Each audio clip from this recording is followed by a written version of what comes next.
Et puis déplacé du TR, l'APIX met en place des commissions pour accompagner le processus, une ingénierie sociale à toutes fins utiles dans le cadre de ce projet d'envergure qui va relier Dakar à l'aéroport international Blaise Diagne. Que sont devenus les enfants retirés de la rue dans le cadre de l'opération initiée par l'État? Un an après, la rédaction fait le point. Et puis en cette veille de célébration de la journée de l'enfant africain, nous nous intéressons aux activités du Centre des enfants déficients intellectuels qui accueille ces derniers en provenance de Dakar et sa banlieue. À suivre également la rubrique économie du jeudi qui évoque la question du contrôle des produits alimentaires. Tout un dispositif est en place pour analyser avant leur mise à consommation ou à l'exportation. Immersion ce soir dans un univers peu connu du grand public. Ramadan, les pêcheurs et les prêcheurs font recette en ce mois béni.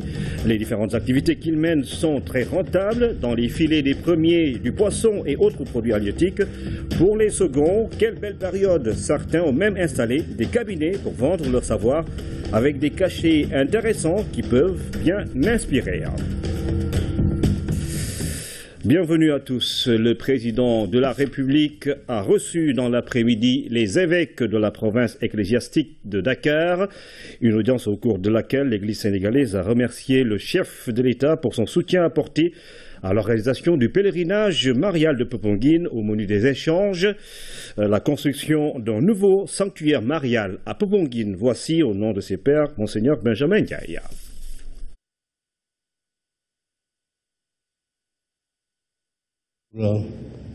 Le soutien apporté à l'organisation de la 129e édition du pèlerinage marial de Popenguine. Merci pour la subvention et tous les soutiens multiformes de l'État. Nous avons aussi pris acte du fait que nos frères musulmans sont actuellement en période de Ramadan et nous avons assuré toute la communauté musulmane de notre prière. Et le chef de l'État, nous l'avons assuré aussi de notre prière dans sa mission au service des populations. Nous avons parlé des sanctuaires de pèlerinage, le projet d'un nouveau sanctuaire à Popenguine, mais aussi dans les différents diocèses. Et nous saluons l'ouverture du chef de l'État pour nous accompagner dans la construction de ces nouveaux sanctuaires de pèlerinage. Et le chef de l'État dit même que si ça ne dépendait que de lui, les chantiers auraient déjà démarré. Je pense que ça va se faire prochainement, après la validation du plan qui vient d'être fait, modifié et revu et corrigé. Nous avons parlé de quelques événements de la vie de l'Église, événements au cours desquels sans doute nous devrons compter sur le soutien de l'État. Notamment en septembre prochain, il y a la panafricaine de Caritas qui va se réunir à Dakar et nous souhaitons pouvoir être accompagnés dans cette rencontre panafricaine. Toujours ce jeudi, le président de la République a reçu le vice-premier ministre de la RD Congo, Léonard Ché Okitundu, et porteur d'un message du président Joseph Kabila. Le vice-premier ministre a évoqué également la situation politique en RDC. Par ailleurs, le Sénégal et la RDC entendent renforcer le niveau de leurs relations bilatérales. Voici le vice-premier ministre à sa sortie d'audience. Je suis venu voir le président Macky Sall, porteur des messages du président Joseph Kabila, président de la République démocratique du Congo. J'ai évoqué avec le président Macky Sall de la situation politique en République démocratique du Congo, mais en même temps, nous avons échangé sur les relations bilatérales entre le Sénégal et la République démocratique du Congo.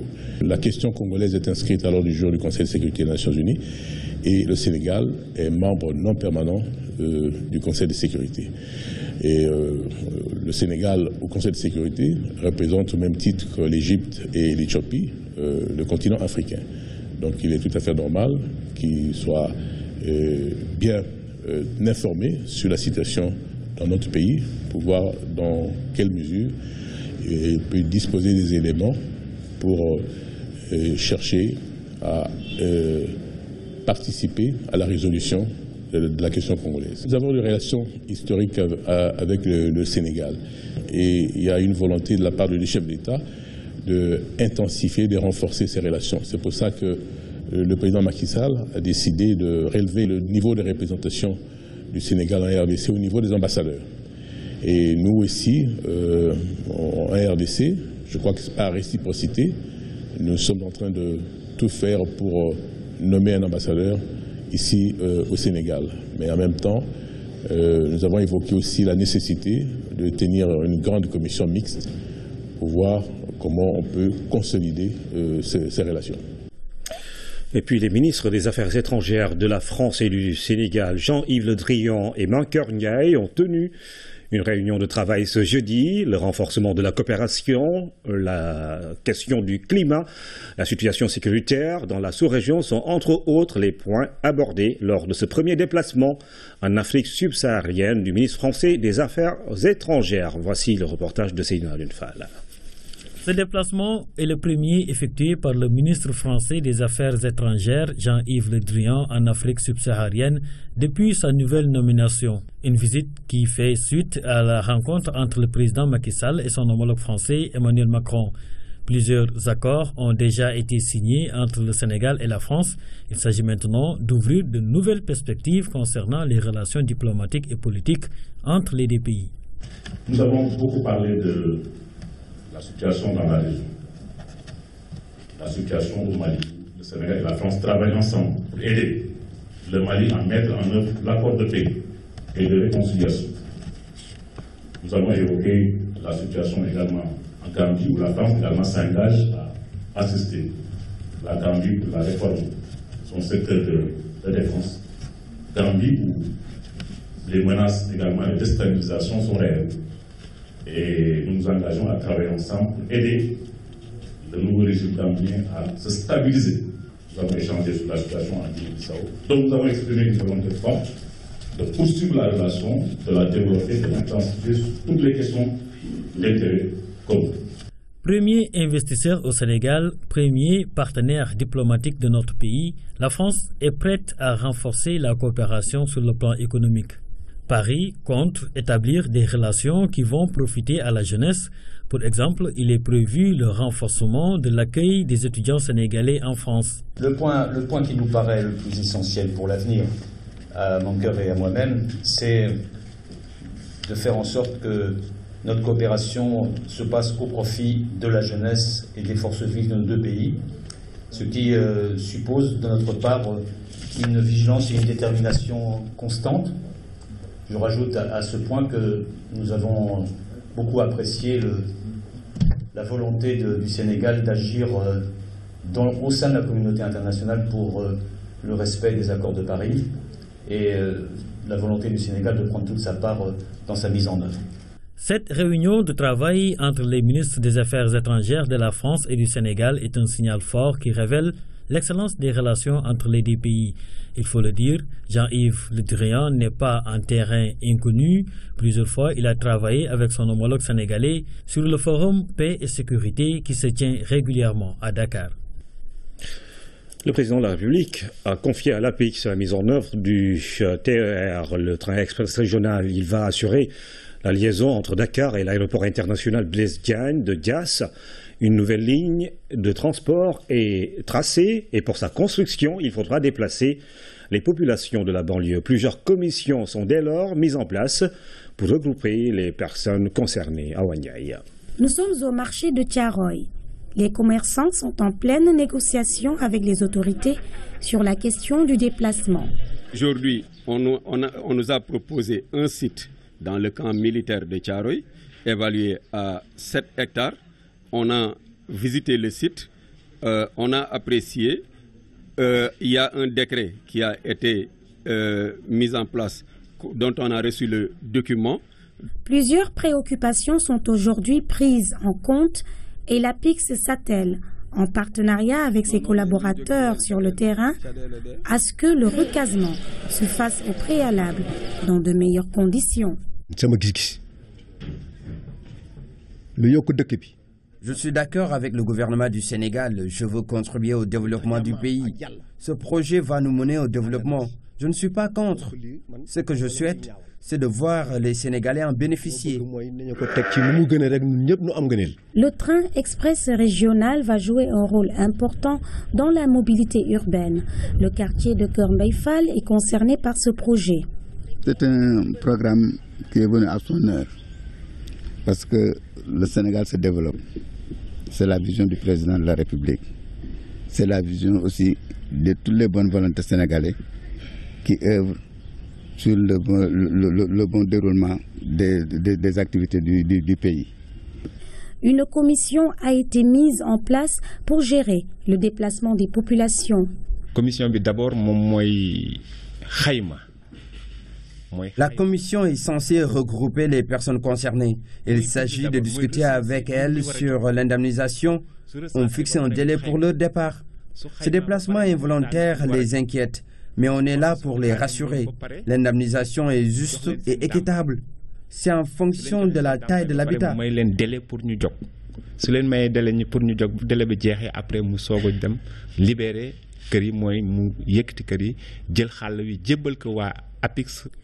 Le train express régional va relier Dakar à d'importants pôles de développement. Il va contribuer à la croissance économique du pays. Retard dans la livraison des amphithéâtres, non-paiement à temps des bourses pour les étudiants du 3e cycle. Le recteur de l'université Cheikh Anta Diop de Dakar est revenu sur les revendications des grévistes de la semaine dernière. Le professeur Ibrahima Thioub précise que l'université n'est pas maître d'œuvre des infrastructures à construire. Toutefois, le retard dans la livraison des amphithéâtres entraîne des difficultés à l'université. Le directeur des bourses, pour sa part, a expliqué les problèmes liés au paiement des bourses pour les inscrits en master. Les détails avec Kone Aïdadja. Suite au mouvement d'humeur des étudiants, le recteur de l'université Cheikh Anta Diop de Dakar revient sur leurs revendications. Une question cruciale, la non-livraison dans les délais des infrastructures pédagogiques. En dehors du rectorat, du bâtiment du rectorat et du bâtiment de l'office du BAC, tous les autres bâtiments concernés, les entreprises ont reçu leur ordre de service le 1er octobre 2015. Ce qui veut dire, vous y ajoutez 8 mois, nous devrions disposer de ces infrastructures à la fin du mois de mai 2016. Nous sommes au mois de juin 2017. Ça fait donc 13 mois de retard. Toutefois, le recteur indique que les amphithéâtres Mbaye Gueye, Boila, Socé et Capelle ont été livrés. Il reste donc le bâtiment qui abrite le rectorat, les amphis de la faculté des sciences juridiques et politiques et l'auditorium Hali Amar Fall, ce qui entraîne des difficultés majeures dans les enseignements. Ces étudiants sont amenés à fréquenter le chapiteau. Mais à partir de cette période, la période qui va de juin à juillet, le chapiteau devient infréquentable. Je ne dis pas indisponible, il est disponible, mais il est infréquentable à cause des pics de chaleur. Donc, nous risquons, si on y prend garde, d'avoir le chapiteau indisponible, alors même que les amphis le sont déjà. L'université est donc dans une position d'attente et s'engage à situer les responsabilités pour la livraison de ces infrastructures au plus vite. Autre point de revendication des étudiants, le non-paiement des bourses dans les délais. La non-prise en compte de ces Master 1 dans les états du mois de mai, qui sont en ce moment en instance de paiement depuis hier, est donc consécutive à un retard d'inscription. C'est parce qu'ils n'étaient pas inscrits au moment où on faisait ces états-là qu'ils n'ont pas été inclus dans ces derniers-là. La preuve, je dis que de ce retard est attestée par leur enrôlement dans les états de la fin du mois de juin. Le recteur condamne cependant le recours à la violence, mais il convient avec les étudiants que les responsables des chantiers non livrés ont une grande part de responsabilité dans cette crise. En effet, ils n'ont pas tenu leur engagement quant au délai de livraison des infrastructures d'enseignement. Célébration ce 16 juin de la journée de l'enfant africain. À cette occasion, le ministre de la Femme, de la Famille et de l'Enfance a fait une déclaration pour aborder les axes des politiques publiques en faveur de l'enfance au Sénégal. Elle salue également les efforts des partenaires techniques et financiers. Voici les propos de Maria Massar au micro de Abassawa. À travers cette commémoration, les États africains ont saisi l'opportunité d'évaluer l'effectivité du respect des droits de l'enfant, d'analyser les obstacles et contraintes et de réfléchir sur les stratégies adéquates en faveur d'un développement harmonieux de l'enfant. Au Sénégal, la célébration de la journée de l'enfant africain marque également le lancement de la Semaine nationale de l'enfant, instituée depuis 1998 pour une meilleure prise en charge des droits de l'enfant. Pour cette 27e édition de la Journée de l'enfant africain, le Comité africain d'experts sur les droits et le bien-être de l'enfant a retenu pour thème l'agenda 2030 pour un développement durable en faveur des enfants en Afrique. Accélérons la protection, l'autonomisation et l'égalité des chances. L'atteinte de ces objectifs de développement durable implique les gouvernements, les collectivités locales, le secteur privé, la société civile, les communautés et l'ensemble des citoyens. Aussi, sous l'égide de son Excellence M. Macky Sall, président de la République du Sénégal, je lance un vibrant appel à tous les acteurs pour une synergie d'action en faveur de l'enfance et une réussite éclatante de ces événements de plaidoyer, de fort plaidoyer pour les droits de l'enfant. Vous pourrez suivre l'intégralité de cette déclaration après cette édition. Un an après le lancement de l'opération de retrait des enfants dans la rue, quelle est la suite? À 24 heures de la célébration de la journée de l'enfant africain, la rédaction du journal télévisé a voulu en savoir un peu plus. Si quelques 1550 sont retournés dans leur famille, les acteurs de la petite enfance plaident pour une synergie d'action afin d'éradiquer définitivement ce phénomène. Le point dans ce reportage de Fatou Diouf. Midi au centre Guindi de Dakar. Sous la surveillance du maître coranique, ces enfants tentent de mémoriser quelques sourates du Coran. Et pourtant, il y a quelques mois, ils étaient tous dans la rue, en train de mendier ou d'errer à travers les grandes artères de la capitale sénégalaise. Quand l'enfant vient, il y a des instances sociaux qui le prennent en charge pour le stabiliser d'abord. Parce que l'enfant qui vient de la rue est un peu, il a peur. En général, il pleure parce que c'est pas le même lieu. Et on le stabilise.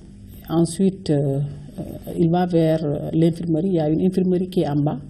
Le médecin le consulte pour voir s'il n'a pas de maladie transmissible par rapport aux enfants qui sont déjà sur place.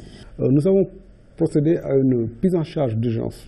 Les enfants étaient accueillis dans le centre, pris en soin et ont bénéficié d'un kit de service, notamment l'appui psychosocial, le kit vestimentaire, alimentaire et les soins médicaux.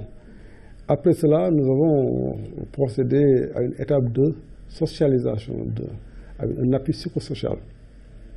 Et les parents se sont vus informés de l'existence d'une loi qui interdit aussi la pratique de la mendicité, mais surtout de la nécessité de respecter et de promouvoir les droits des enfants. 35, c'est le nombre qui reste des 1580 enfants retirés des rues. Un an après donc, plus de 1500 enfants ont été réinsérés dans leurs familles respectives ou réorientés dans les centres spécialisés. Nous avons pu recevoir 1580 enfants et il y a eu 1550 qui sont retournés. Donc actuellement dans le centre il reste 35, mais ça peut varier. Aujourd'hui nous pouvons avoir 35 et dès demain s'il y a un retrait, on peut se retrouver jusqu'à 100 enfants dans le centre. Il s'agissait de 15 daras et 24 familles que nous avons accompagnées dans la première phase pendant 6 mois en denrées alimentaires, sanitaires, mais aussi en leur donnant une dépense mensuelle, aussi bien pour les familles que pour les daras pendant 6 mois. À l'issue de ces 6 mois, chaque maître coranique a reçu une enveloppe financière de 500 000 francs pour lui servir à confectionner un micro-projet dont l'idée a émané de lui. Ces derniers mois, l'opération a connu un ralentissement. Au-delà du manque d'équipement logistique, l'irresponsabilité des parents est déplorée. Que la sensibilisation reste par rapport au retrait de ces enfants. Parce que ce que nous remarquons au niveau du centre, on nous amène des enfants et nous faisons de sorte qu'on ramène ces enfants-là au niveau de leurs parents. Et à notre grande surprise, nous rencontrons ces enfants-là qui sont retournés au niveau de quelque part, soit dans les daras ou bien là où ils étaient déjà. Et on nous les ramène en... Il y a eu les moyens également qui progressivement ont fait défaut. Parce que quand on prend un groupe d'enfants, il y a tout un kit qui les accompagne. D'abord, il y a les opérations de retrait qui coûtent quand même, mais aussi coûtent dans une moindre mesure. Mais ce qui est plus important dans ce financement, c'est la prise en charge des enfants. C'est des centaines d'enfants que l'on prend en charge pendant des semaines, voire des mois, et qui bénéficient d'un kit complet, qui est élevé au standard. Malgré tous ces efforts de l'État, l'image d'enfants errants reste une réalité à Dakar. Parents, forces vives de la nation et bailleurs de fonds sont interpellés afin de garantir une meilleure protection aux enfants. Il a été créé en 1997 pour accueillir les enfants déficients intellectuels.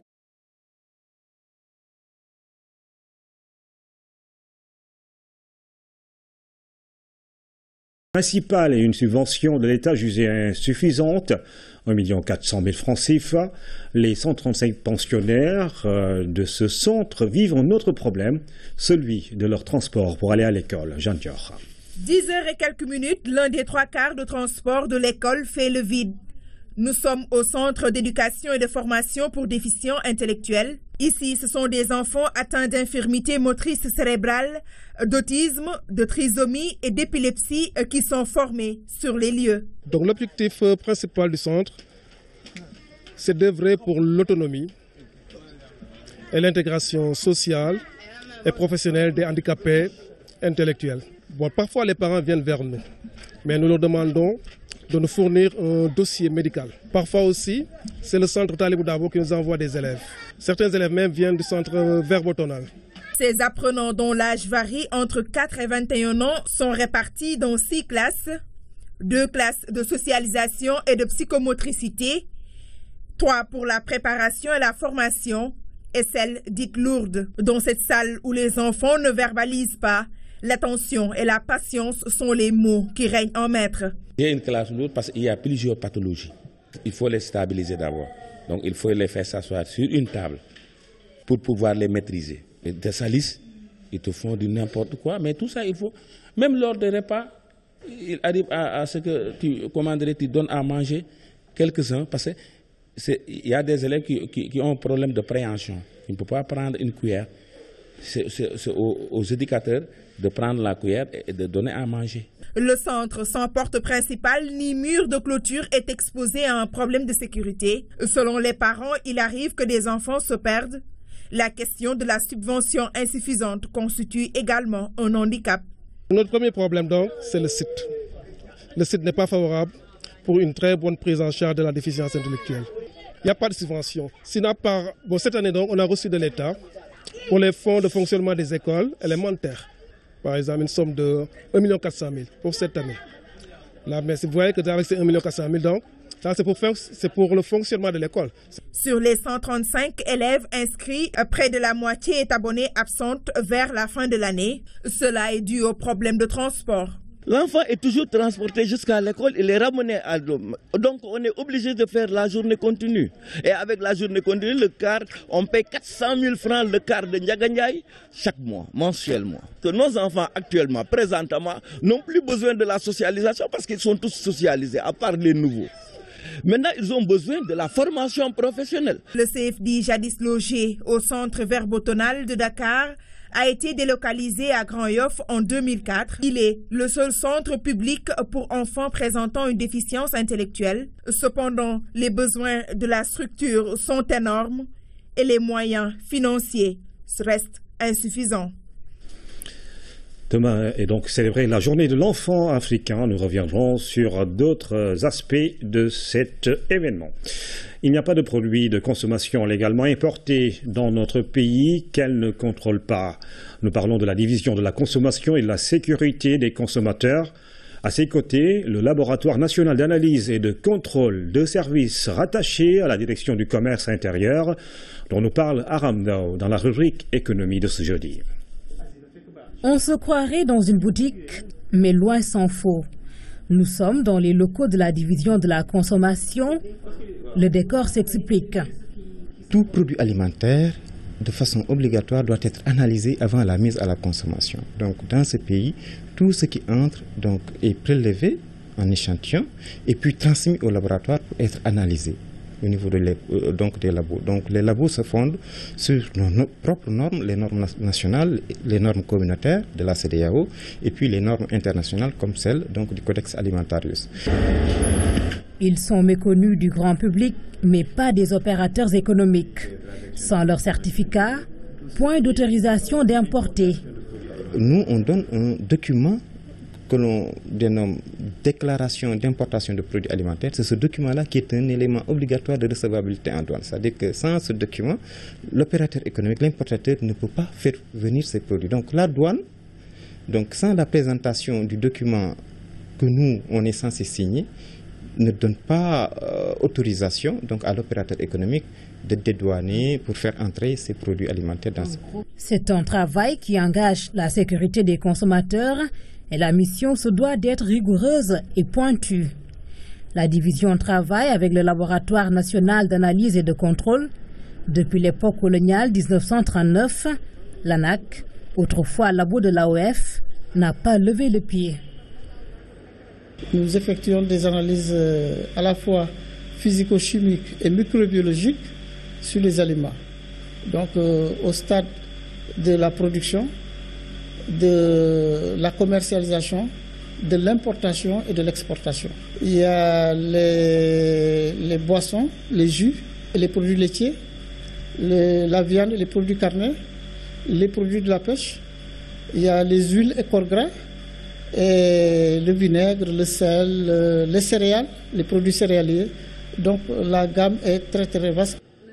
Plus de 3000 échantillons sont annuellement analysés ici, dans le plus grand anonymat, dans le plus strict des contrôles aussi. Le labo est accrédité et reconnu sur la scène internationale.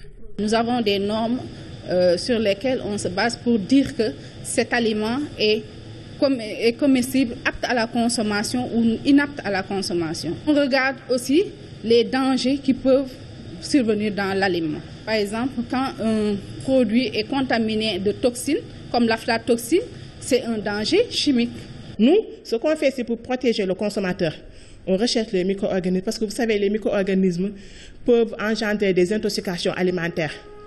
Et aussi, on peut avoir aussi la résistance des antimicrobiens résistants. Parce que si on consomme un produit où il y a des pathogènes résistants et que ce n'est pas bien cuit ou ce n'est pas bien lavé, on peut contaminer l'être humain. Et l'être humain peut développer une maladie qui sera résistante. Ce laboratoire, bras technique du ministère du Commerce, a suivi avec sérénité le débat très passionné sur du supposé riz en plastique.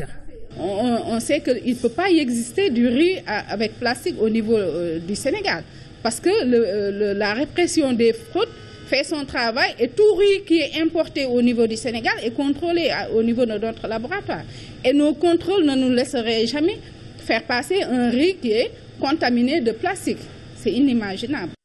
Au-delà de tout, saisine et destruction sont le sort réservé aux produits impropres qui atterrissent malgré tout sur le marché intérieur.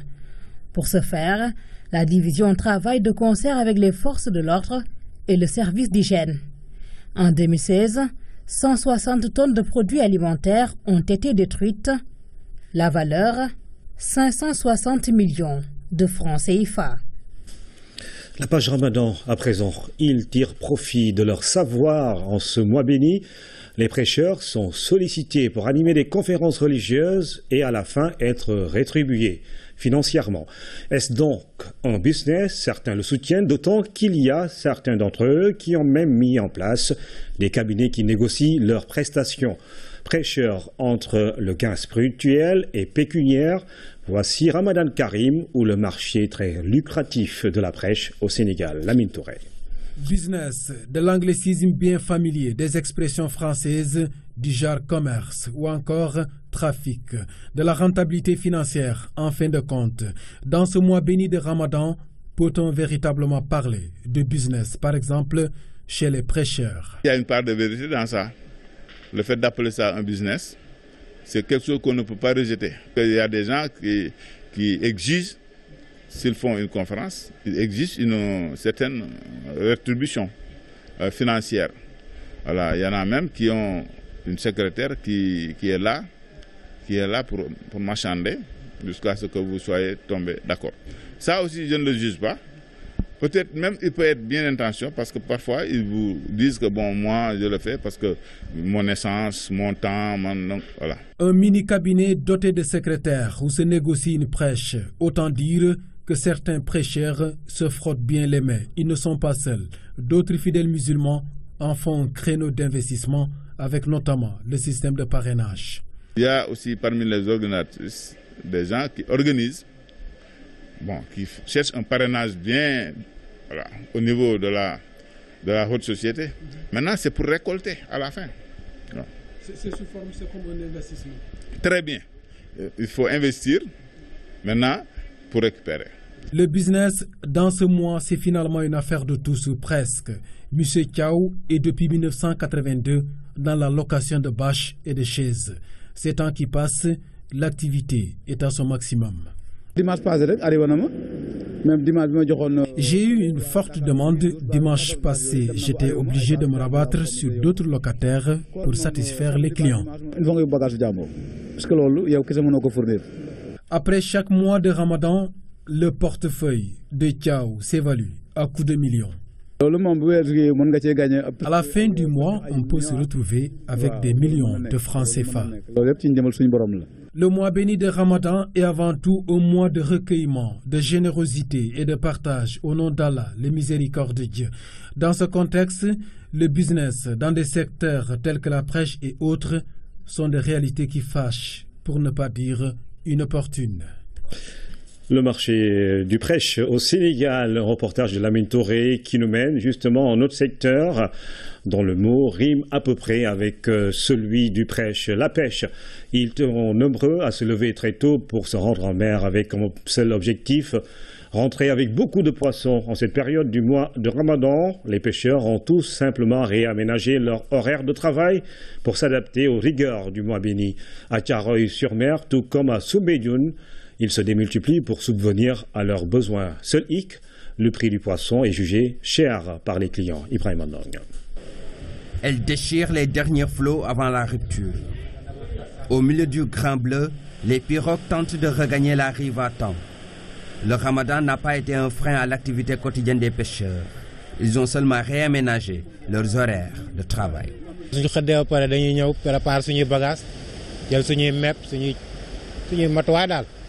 Après le repas de l'aube, nous nous préparons immédiatement pour aller en mer. Avant le Ramadan, nous embarquions à partir de 9h. Maintenant, nous partons plus tôt.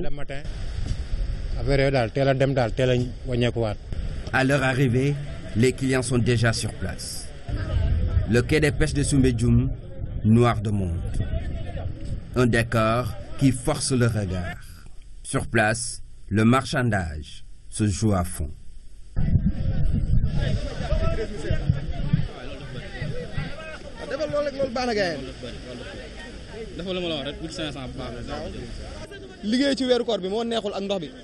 Ce n'est pas facile de travailler pendant le Ramadan. Les clients n'acceptent pas de casquet fort et les pêcheurs ne durent plus en mer. Période de Ramadan, le poisson à la côte. Conséquence, les prix ont été revus à la hausse aux grandes dames des clients. Maintenant, le poisson coûte trop cher. En temps normal, on pouvait avoir la caisse à 15 000 francs. Mais maintenant, on nous la vend jusqu'à 40 000 francs.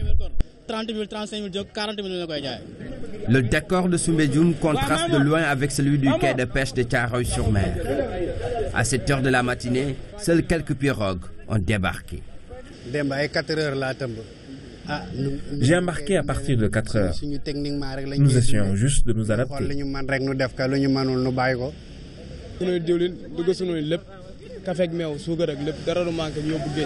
Quand nous embarquons, nous achetons tous nos approvisionnements pour le Ramadan. Tout dépend du nombre de jours. Malgré leur approvisionnement qui leur permet de rester en mer pendant 4 jours, ces pêcheurs résistent parfois difficilement au Ramadan.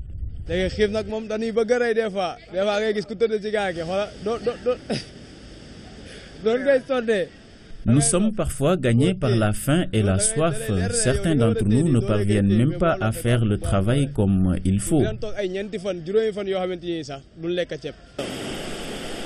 Une fois sur la terre ferme, ils traitent directement avec les mareyeurs.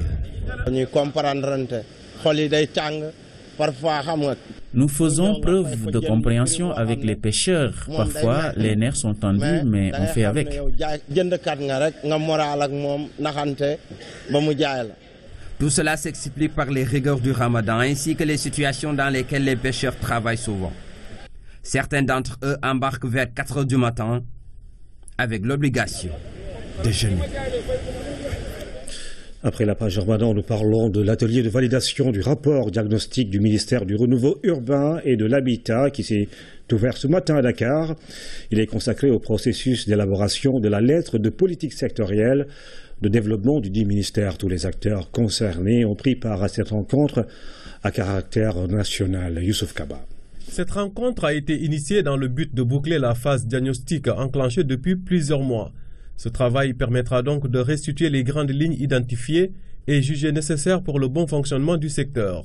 L'élaboration de la lettre de politique sectorielle de développement est un exercice majeur par lequel chaque département ministériel, dans le cadre des missions qui lui sont confiées, cherche à planifier le développement pour mieux contribuer à relever et à soutenir le niveau de croissance économique et à satisfaire les besoins des populations.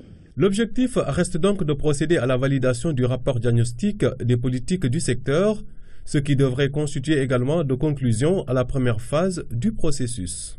Elle constitue aussi une réponse aux exigences liées aux réformes des finances publiques induites par la transposition des directives communautaires de l'UEMOA qui doivent déboucher sur l'adoption au plan national de politiques sectorielles auxquelles seront désormais adossés les programmes et projets du gouvernement. Les principaux enseignements articulés autour de la mise en œuvre des politiques publiques devront servir sans doute de référentiel pour le développement du secteur. L'évaluation des financements mobilisés ces dernières années doit également en constituer un élément clé. Transfusion sanguine. Le Sénégal, encore en deçà des normes OMS pour le nombre de dons. Le plan stratégique 2017-2021 du Centre national de transfusion sanguine comporte des orientations devant permettre de résorber les déficits. De nouvelles banques de sang sont annoncées, notamment dans les régions. Oumar Diawa. Pendant que des donneurs bénévoles sacrifiés aux gestes nobles ont planché sur le plan stratégique du Centre national de transfusion sanguine pour les 5 prochaines années. Nous pensons que d'ici 2021, le Sénégal pourra se prévaloir de maintenir un niveau de transfusion sanguine de qualité, comme c'est le cas actuellement.